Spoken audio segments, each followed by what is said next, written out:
Bonjour à tous et à tous, je me présente, je m'appelle Vitika Alali de l'université SOAS, c'est-à-dire School of Oriental and African Studies, située à Londres, en Angleterre, pour la conférence 2022 et la Société canadienne des études juives. Alors, l'antisémitisme, phénomène éternel et multifacette, reste toujours vivant au sein de nos sociétés modernes et ressurgit de plus belle au temps de crise et d'incertitude. En Grèce, prospère un antisémitisme populiste, fondé sur des théories complotistes qui s'expriment parfois par des actes de vandalisme contre des monuments et des sites juifs. La répétition de fausses nouvelles et de calomnies en ligne, à travers différents sites d'information, blogs et chaînes vidéo personnelles, accroît la perniciosité du phénomène.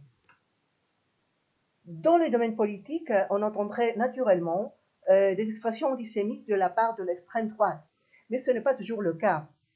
Une partie de la gauche est toujours prête à adopter des tournures antisémites, le plus souvent déguisées, sous le masque de protestations jugées comme légitimes contre la politique de l'État d'Israël.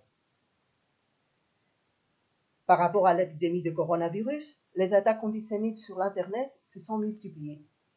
L'insécurité face à un nouveau danger, la restriction du mouvement et d'échanges imposés sur la population, parfois même, on dirait, la prise de décision de la part du pouvoir, de la part des autorités politiques et religieuses, et de manière expéditive et maladroite, ont engendré des messages de haine contre les Juifs.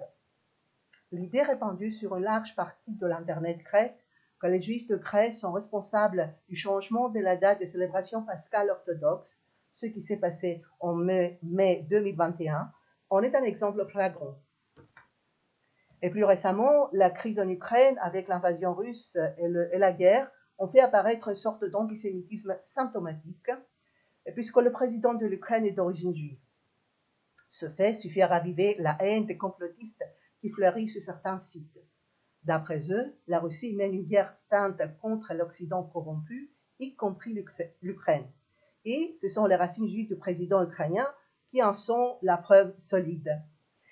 J'ai choisi 3 paradigmes pour montrer la flexibilité et l'adaptabilité du phénomène de l'antisémitisme, ainsi que le regard porté sur la société grecque de nos jours, tel qu'il se reflète sur le web.